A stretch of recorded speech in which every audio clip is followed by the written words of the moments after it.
Good morning, everyone. Welcome to our roundtable for Sunday, January 17th, 2016, and the subject is life.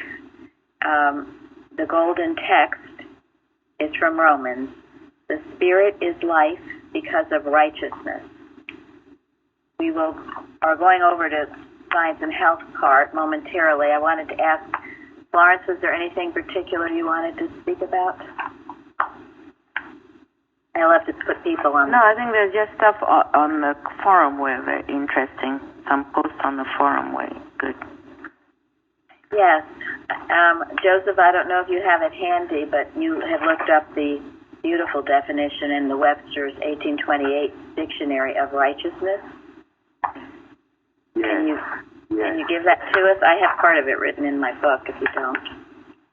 Yes, Webster's 1828 says righteousness is firstly purity of heart and rectitude of life, conformity of heart and life to the divine law, righteousness as used in scripture and theology, in which it is chiefly used, is nearly equivalent to holiness, comprehending holy principles and affections of heart, conformity of life to the divine law.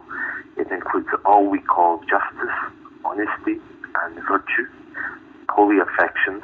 In short, it is true religion.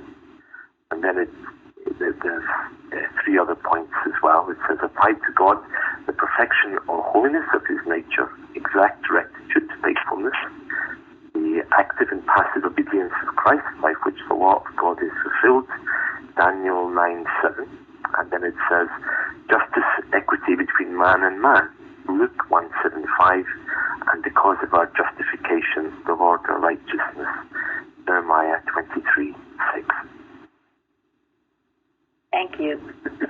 And that is the true definition of righteousness, and it applies to life.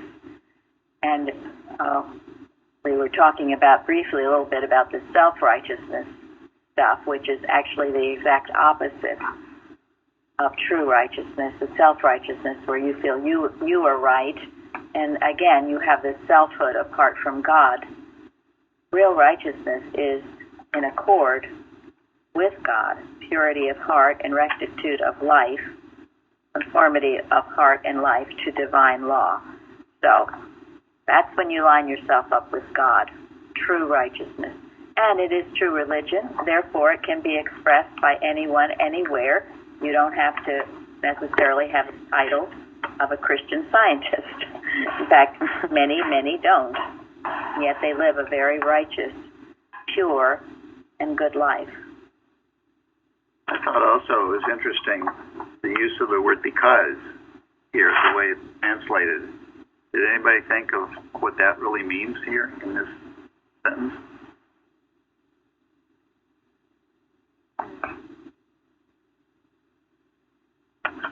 I think it's important to get a really good scientific understanding of what this sentence is really saying. What does the word because mean in this context? You have a spirit of life because of righteousness. All right. But take the word because. There's two, be and cause.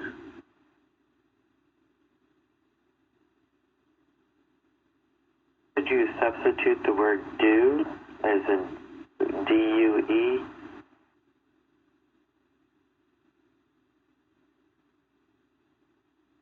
Well, in Christian Science, I mean, what anybody have an inspired thought about this? Joseph? Spirit of life is as a result of righteousness. There's a reason why we have life. That is to be in conformity to the law of God, not to just exist. How about being in humble service to God is righteousness and life? You know? Well, I just thought what came to me was the Spirit is life for the cause of righteousness. In other words, the Spirit is life for the sole purpose of righteousness.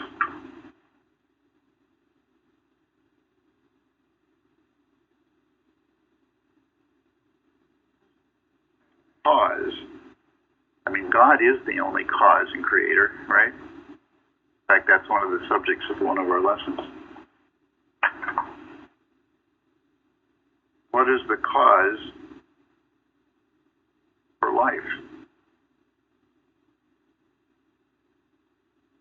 There's only one cause, and that is righteousness. So I thought, this is telling us, this is why we're here. And it's such an important point, because many people are living their lives, I think it was Thoreau who said, lives of quiet desperation. And I honestly, I felt that's what my life was for a long period of time until I found this truth, really found what it is. You will lead that kind of a life, and that's why so many people are drugged up. It's the Adam dream. Until you find your life in God, you can't be happy. You can't. Because life is in God. And it has to be. You have to find that. It's living, as the definition says, conformity of heart and life to the divine law. And then along with that, of course, love alone is life. You can live in accordance to the law, but that law is also all the laws of love, loving your neighbor as yourself. That idea of love has to be, or you're really not living, you are existing. So if anyone who listens to this feels that they are existing or that they are leading a life of quiet desperation, then that can certainly change, and change quickly, because that's not the truth of your being. Your being is to live in God, for God. Once you find that, everything changes. Just wonderful. I'm remembering the story of Mrs. Eddy as she was passing. She scribbled on a piece of paper, "God is my life." Yeah. Yeah. And I think that's why. Oh, sorry. Go ahead, Florence. No, I'm thinking of Christ Jesus is saying, "I lay down my life that I might take it again." Is this our life as this material existence, to give it up or give the sense of it up and to find life as God, like you said. That's what is limitless, abundant life, like Christ Jesus said, "I came to give." And so this thing about I have my being in God is a good way that I think of it. Yes. I was thinking about the subject of the lesson. We talk about righteousness. Personally, I think it is, for me, it's my biggest challenge. I think all of us can reflect on that, because righteousness is expressing God, and then it's not something I can do or we can do it in part. Like we can choose a portion of it and do. It's something that has to be done fully. Like Joseph was reading all those components of righteousness. To be a child of God, to be a true Christian, to be righteous, and that's to express God in His fullness. It's not something we can choose, a part we can do and part we cannot do. And it's a big challenge, and we'll have to do it. Yeah, because if I think that I have a choice, that I can choose to live either a righteous life or an unrighteous life, if I think I have that choice, I'm really fooling myself. I don't have a choice. I think I can live an unrighteous life. Well, that's the wide, that's the wide way that doesn't lead to. It's not the straight and narrow way. I'm just going to reap what I sow. Yeah, you see Jesus Christ, honestly, two examples of it. Because this woman, she did get all her life for this cause, and she didn't leave any space for error. The beginning to the end. That's the way I understand her life to be. I didn't know anything else, but the way I saw it, she was a complete picture of righteousness. So was Jesus Christ. And they showed us how. Yeah.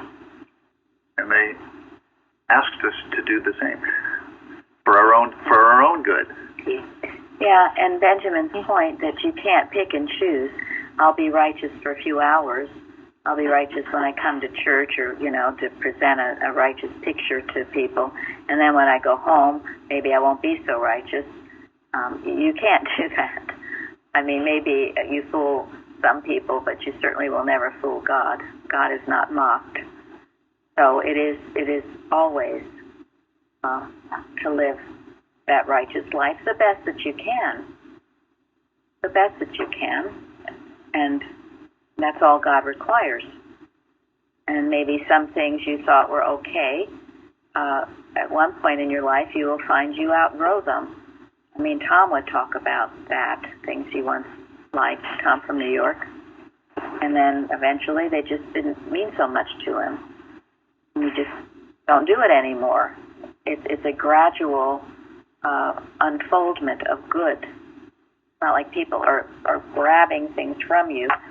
In Science and Health, citation 10,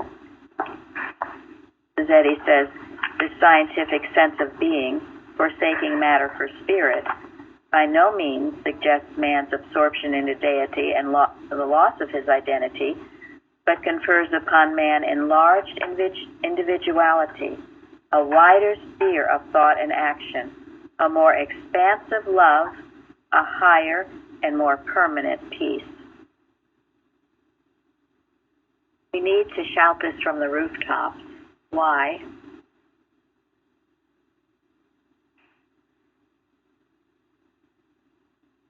Because it's the truth about everyone. Yes. And what do most people think, though? And there's so much in the world that is telling us the opposite. So look somewhere else for peace. Look somewhere else for love.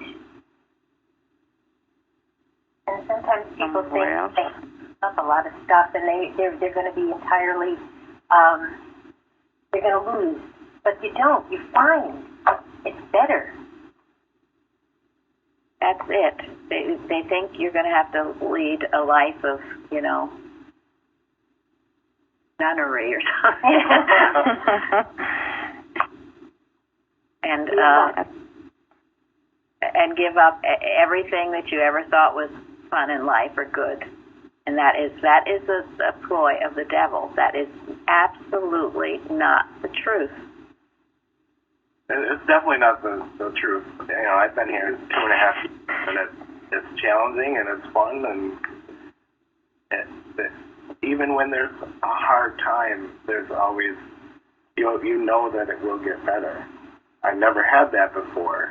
I didn't think it would get better, and it wasn't going to get better. I think citation 11 too, in Science and Health, it says, mortal man can never rise from the temporal debris of error, belief in sin, sickness, and death until he learns that God is the only life. So here we have it. Got no choice. I think citation 7 in the first part of the Bible, citation 7 and 11, which says to open the blind eyes, to bring out the prisoners from the prison, and them that sit in darkness out of the prison house. For this commandment which I command thee this day, it is not hidden from thee, neither is it far off. Tells us that we have an obligation to do something and to work, rather than just sit back and expect to spiritualize situations, to make them somehow godly. We clearly have work to do. And it also talks about spirit in citation 7, and this is what I think is spirit and understanding to go with that. We must not hide the talent of spiritual healing under the napkin of its form. If we don't have the spirit, we can't do the healing. We could quote the science and health backwards and forwards, but we wouldn't heal if we don't understand what we're doing. So that's humility. Yes, several things there. Humility, love. And how do you gain the understanding? You gain the understanding by going back to what we talked about with righteousness, What does that mean? Quiet. We shut out, the outer senses so that we can hear what God is saying to us. That's what Mary Baker Eddy did as she was revising the Science and Health. She asked, Father, Mother God, what should I do with you? Not what I, human being, want to do. So it was spiritually written, the Science and Health. The closer she got to what she was listening to. Well, that's the first step. But you don't gain the understanding until you do what? You demonstrate. You obey what God tells you. Exactly. Yes. Exactly. Yeah, that's very key. That's why we've talked about this before, but people who complain they don't understand it. Well, that's because they haven't stepped out and started to live it. You can't sit in a chair and think about it and expect to understand it. You've got to start doing it, and then it will click and say, oh, yeah, now I get it. Yeah. So, yeah. It's like when something comes up, use the truth that you've learned. It's as if the truth is here and then the problems are here. No, we have to use what we are understanding, no matter how small. Because it has to be your experience. There's nothing really. It's not like something outside of you. Christian Science is not something outside of any of us. It has to be our experience on our daily life. For me, I think that's what understanding is. You cannot understand Christian Science by looking at somebody else to demonstrate that for you or to experience it for you. Righteousness, Christian Science living has to be everyone's experience on a daily basis. And if you are not experiencing it, through your expression of God with one another or with yourself, I don't think you understand anything at all. There's a phenomenon that I have experienced, I think most of us have, and that is, we used to have classes, weekly when Mrs. Evans was around, similar to our roundtable here in Bible study. And I can remember many times I'd come out of a class feeling, this is just wonderful. I feel like I've really, learned a lot. And the next day, invariably, something would come at me, some kind of a problem, some kind of a challenge, test whether I really got what I was being taught or not. Sometimes it was pretty tough, caused me to doubt. So the tests are going to come as you grow. But it's like being in school. Earth is, a school. Our experience here should be like school. You learn, and then you take a test. If you pass the test, then you understand something, and you're ready to learn more. yeah, you've proven you've understood the principle, and that changes all these beliefs that you've had into true understanding. And it also says in the lesson, we must receive the divine principle in the understanding and live it in daily life, which is just what we've been talking about. And unless we do so, we can no more demonstrate science than we can teach and illustrate geometry by calling a curve a straight line or a straight line a sphere. It's just all talk. You haven't proven it.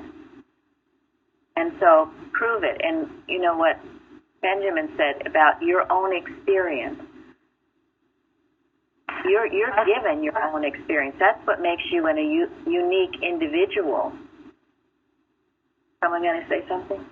Yes, I was going to say something about the Deuteronomy 20 that came to me this morning, that thou mayest love the Lord thy God, and that thou mayest obey his voice, and that thou mayest cleave unto him. And I looked up cleave unto him in Webster's, and it said to penetrate or pass through. And that was just an eye-opener, and I thought, my gosh, we have to live much closer to God. For in him, the Bible says, for in him do we live, move, and have our being. Is that helpful? I don't know if it is or not, but it was helpful to me this morning. No, it's very helpful because this is what science is all about.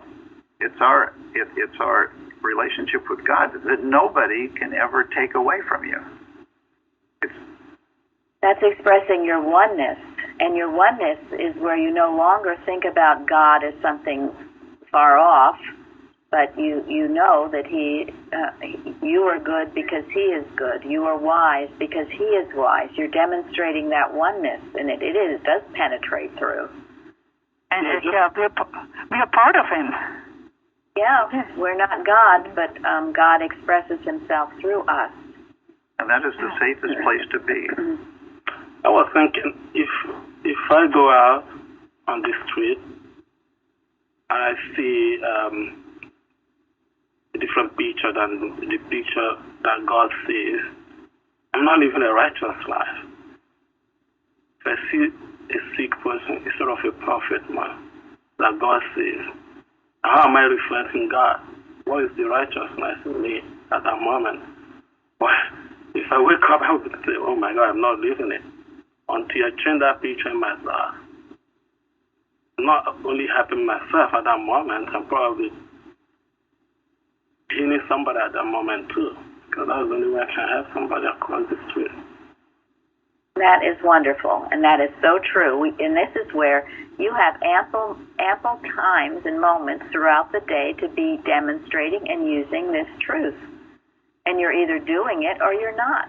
And Benjamin just gave a good illustration of that. I remember reading recently where Mrs. Eddy had looked somewhere and seen a drunk man, and she turned away from it and prayed and said, Dear Father, forgive me for seeing something that you did not create. And that healed the man. So when you go out throughout your day, you think of these things, and you're either using this science or demonstrating it moment by moment, or you are not. And when you are not, and then some big thing comes into your life, you go, oh gosh, where's God? And you're just a big mess because you haven't been living it moment by moment. You live it moment by moment, those things probably won't even happen, and if they do, you'll be prepared for them because you'll be in the spirit, so to speak. Yeah, I think being in the spirit is such a key word, because just that example of cleave today and mimitai yesterday, those, I would have, when I first saw mimitai, it's like, it must be a misspelling, because I didn't see it in the lesson. So, but the spirit of it is that I tried for many years to live, but there's this shared spirit from the one divine mind that comes to us from people who have either more experience, or it's that imitation, or trying to imitate, and the unseen that is so key here. And I think this is where it has to be shared among people, because, like I said, for years I tried to do this on my own, and it was better than taking part in the board's culture of reading their lessons, but it still didn't give me that inspiration that I've gotten in the last 6 months, through these Bible lessons and Bible studies and roundtables. And your motive was pure, and that is why you found the right sense of Christian Science. And as our new website is going out and it's becoming more accessible, please include it daily in your prayers and in your watching, that it will find the receptive heart, and they will be led here. It's most important that we do this work, and we only want those that God brings. But there is a need of laborers in his field. The field is white with harvest. The harvest time has come. And he says there are few laborers, so we will pray for those right ones. So far, he certainly has brought us wonderful workers. I'm so grateful for that. So one more thing about Mike. I was just going to say that years ago, through a lot of issues and things, my way of dealing with it was to teach myself to not love. Because if I didn't love something, if it disappeared, then I wouldn't have a loss. That was my reasoning. And coming here, seeing, sensing this amazing, not a human love, but a spiritual love that is shining forth, has led me to where now I realize that if I could unteach myself to love, then seeing this example of love from others, now I can teach myself again to love. And, so that's inspiration from God through others that has come to me, which I'm so grateful for. Thank you, Micah. Go ahead, Fairley. For me, it came to me, Plainfield is a miracle, for which I'm infinitely grateful. Well, thank you. And the right definition of miracle is a marvel. Not something that's humanly impossible, but a marvel. Right, and Mrs. Eddy says that it should be natural. Divinely natural. Yes, divinely natural. There's a beautiful poem that we've had in our magazine called Teach Me to Love. I have to have it again. It's a beautiful poem by that woman with a great big long name. Hannah something. Yeah, Daniel. Yeah, right. It goes on and on. Anyway, she wrote a beautiful poem, and I know at times in my life when I felt that I didn't know how to love, you can pray that. Father, teach me to love. Teach me thy way. Help me to get out of this human sense of love, which will shut off. I mean, what Mike described is very common. I know of others. I'm sure I've done it myself. You just try not to love so you never get hurt or you never lose. But, of course, that's all the human sense, the Adam dream, the love that turns on and off or can turn to hate, not the love that just shines as the sun shines, as God loves, the unconditional love. But we can pray that prayer, Dear Father, teach me to love. Mrs. Eddy's definition of man in the glossary says that we are the image of love. Therefore, we have the ability to love. Just ask God for it if you feel you don't have it.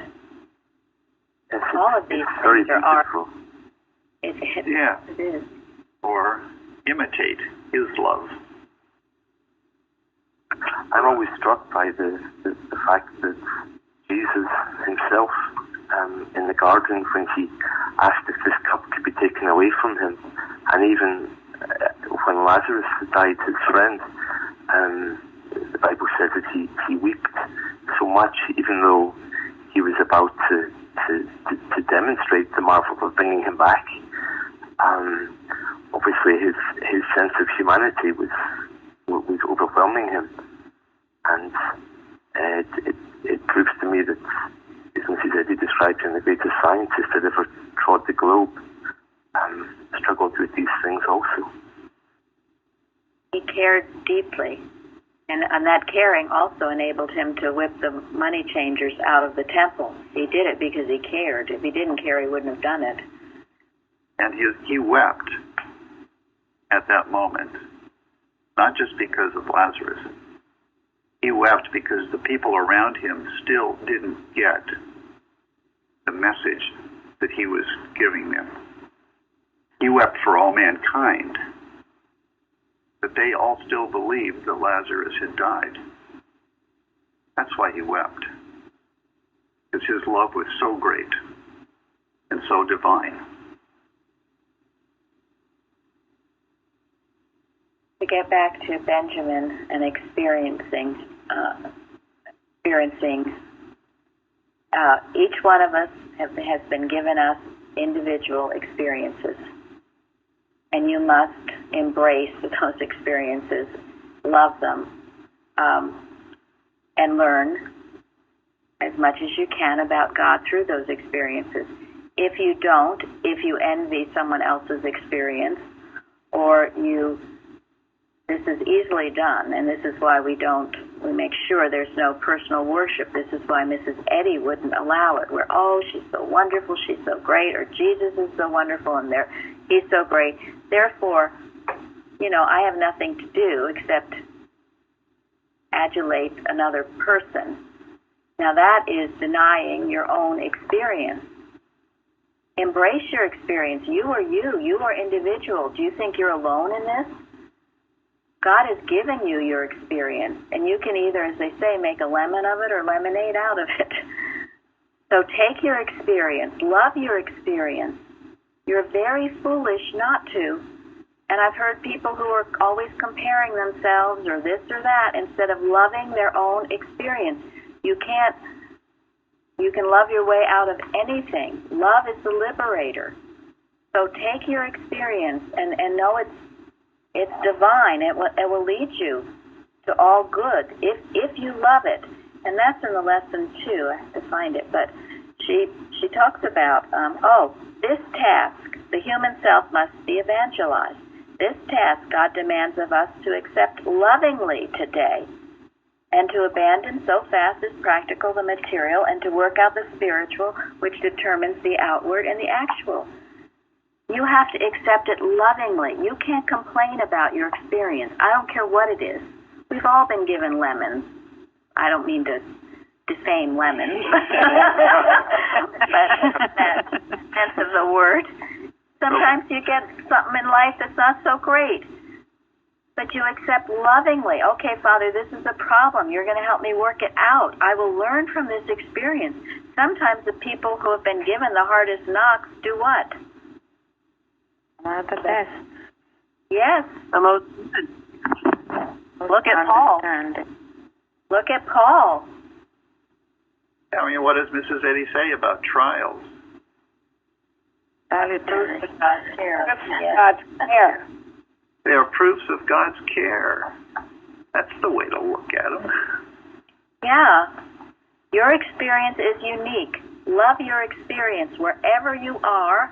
Love it. If you love it, you will find yourself growing and learning, and pretty soon, whatever bad experiences you seem to have been having will be turned, as I said on Wednesday, God will turn them to gold.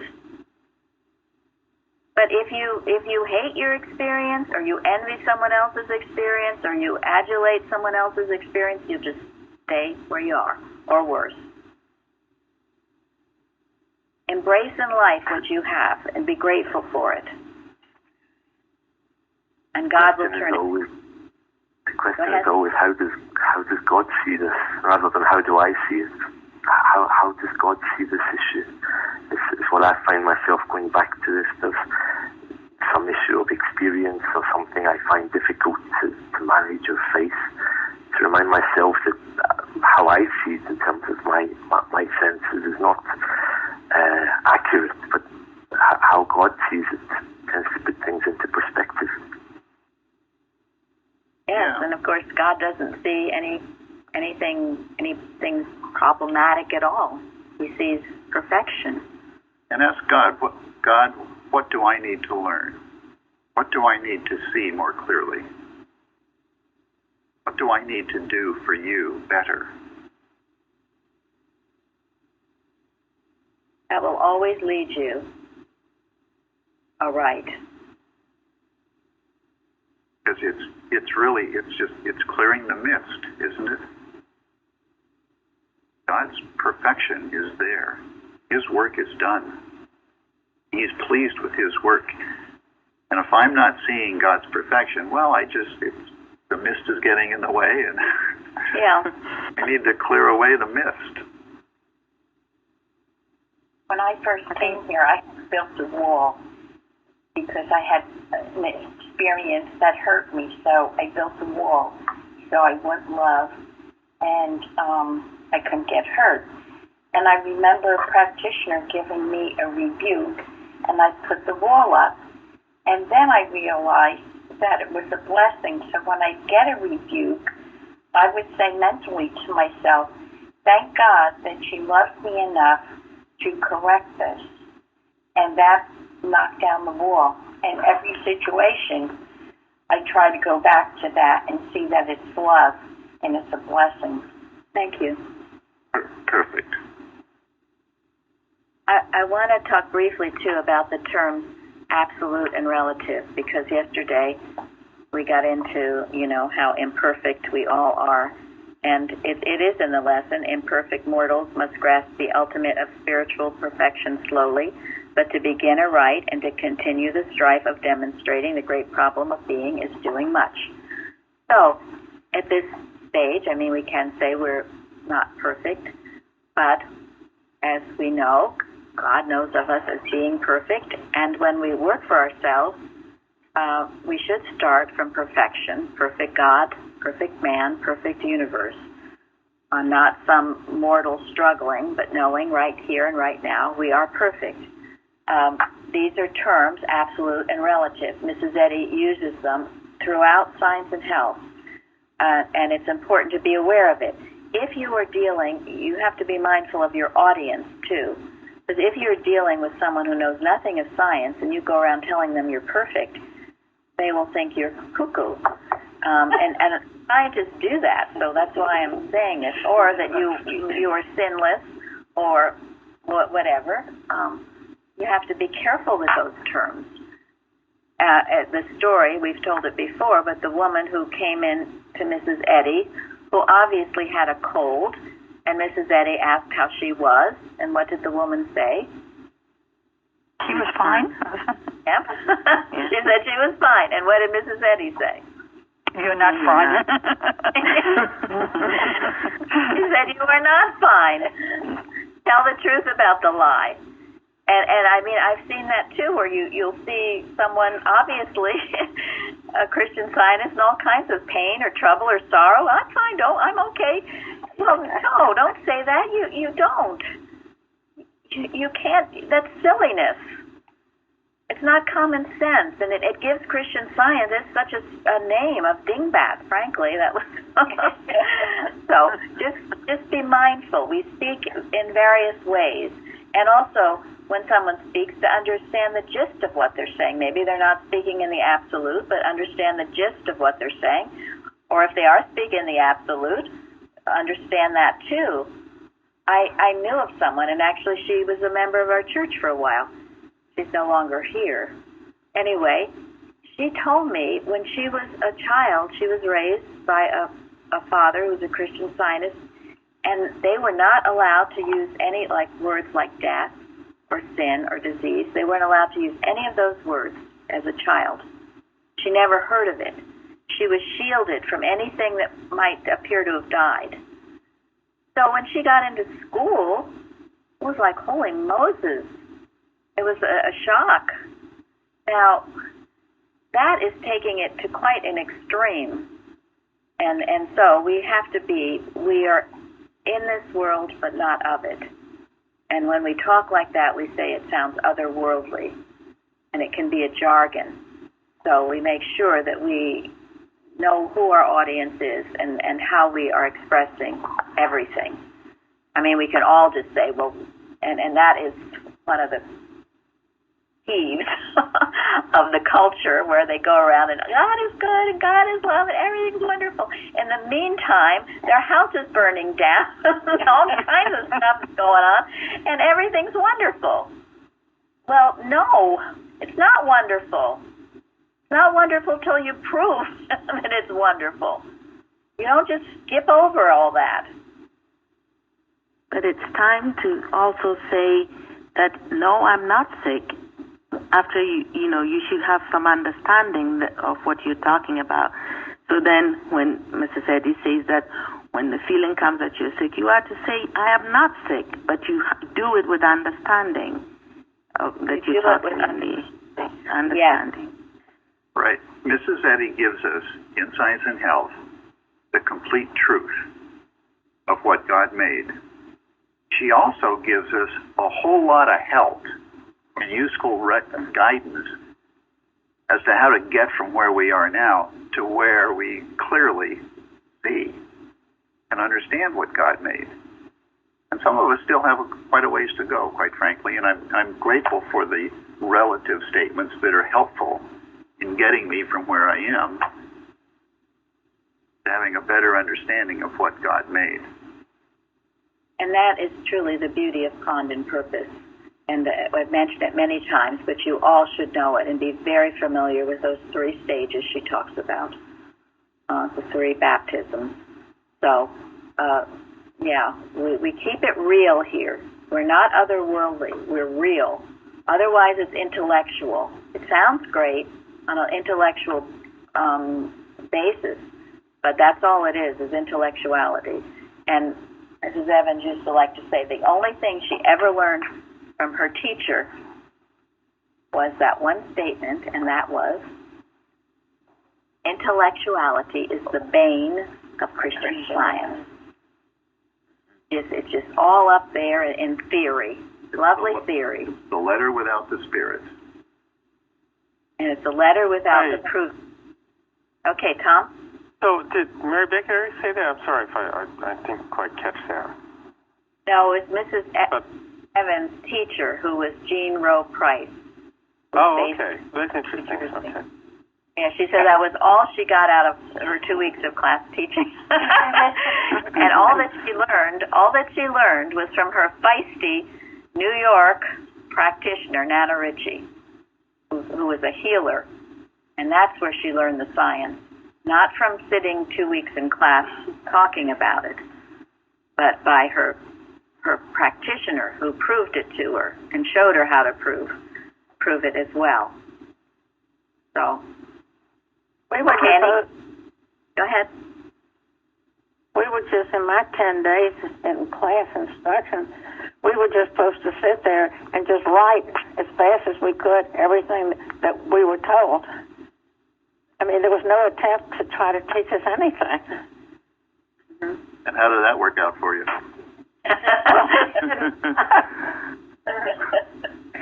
For me, awful, because then I felt guilty about the fact that you're supposed to treasure that notebook.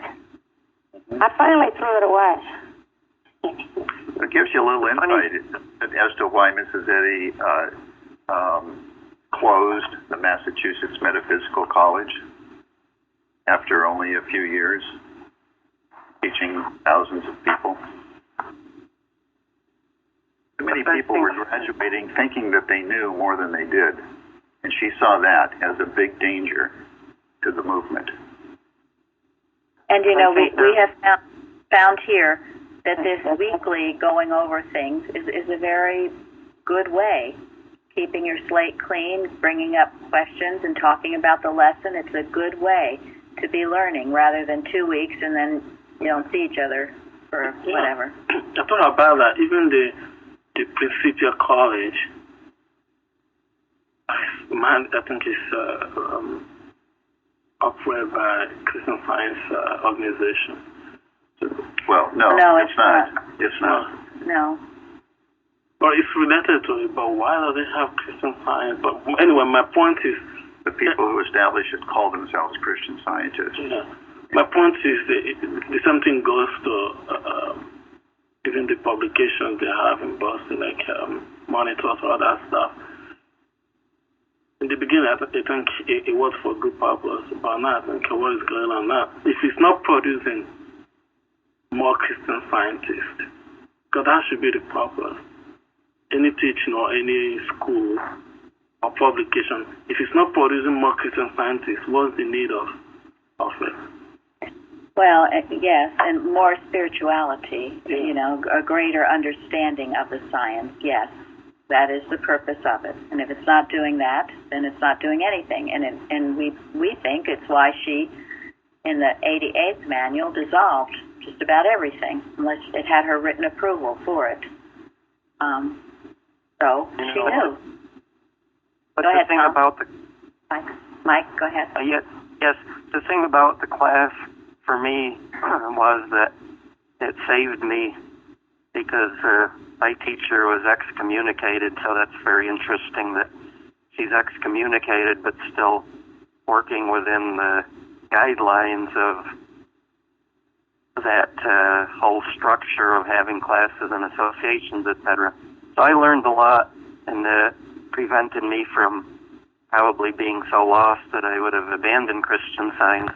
But I remember very distinctly carefully asking before going to class, was I going to have to go out and heal somebody? And I was told no, much to my relief. But that is where the problem is, and where the difference is that Mrs. Eddy, and then I know some of like Flavia Knapp and Janet Coleman, they always required people to go out and take a case and heal it. And that was the test. And without that, that was where my whole experience, I think, was lost, because I would have either proved that I could heal or I couldn't heal, that I could even find a case in a strange town to heal, etc., etc. And if I had flunked the test, then it would have been up to the teacher to discern and explain to me where I needed to do it more spiritual or whatever I was lacking. I think that's where the difference is, that today's class is not doing it the way Mrs. Eddy did, which was go take a case and prove it. Yes, and all of you should be going and taking cases and proving it. And that's really, and whether someone comes to you and that kind of thing is not what I'm talking about. You have all day. Just as Benjamin said, if you see someone on the street who has a problem, that's up to you to heal it. You heal it in your own thinking. You've got to be doing this, and you better be doing this. Otherwise, all this is in vain. This is for you to use and to practice. And yes, to heal. And maybe cases will come to you to be healed in your own family or whatever. You do the best you can. You should be using this. Certainly comes to you. Things always come to you to be healed. I mean, physical problems or, trying to figure something out on the computer. You can always, this is a daily work, task to lovingly accept a day, to be using this science and proving it for yourself. Otherwise, it is useless and worthless. So, and please really, know that. Go ahead, Florence. No, I was going to say this is what I found at Plainfield. For the first time, I could see how this has to be my daily living, my thinking. And Mrs. Evans, I heard, was saying how you should pray before you even read the lesson. Father, help me to understand what I need to know today. All these little things is what the actual practice of Christian Science began to make sense to me when I came to Plainfield. Thank you. Yes, and everything you do, you're either knowing the truth or you're in la-la land. Go ahead, Mike. And to back that up, that's the added part, and this is why I'm so grateful here, because you were 100% right. Going home and being on my own, I got lost. But here, Bliss Knapp said that you had to hear something 3 times to understand it. And for me, it's like 300 times, so it's wonderful here because you keep repeating these things again and again, and they're finally beginning to sink in. And I'm so appreciative of that. Yeah, sometimes I wonder about that. Yes. Mrs. Eddy says, the work is not humdrum, dear ones. It is repeating and defeating, repeating and defeating. And I know for myself it took that, and I hear it from you. I might say the same thing week after week, and then suddenly, oh, wow, I got it this time. So it just takes time sometimes to, suddenly it'll make sense. And usually it's because of your experience. Anyway, I'm going to close now. We were going to do a questions and answers, but the time has come to end. So these are just some selections from Message for 1902. Mrs. Eddy, I suggest as a motto for every Christian Scientist, a living, and life-giving spiritual shield against the powers of darkness. And then this quote, great, not like Caesar, stained with blood, but only great as I am good, end quote. The only genuine success possible for any Christian, and the only success I have ever achieved, has been accomplished on this solid basis. And as we learned today, the definition of righteousness, that is good, and it is true religion. So, thank you all for joining us. Thank you, Joseph, for coming all the way from Barcelona. and Uta and Zari from Germany. So thank you all. We'll have a good service. Y'all have a great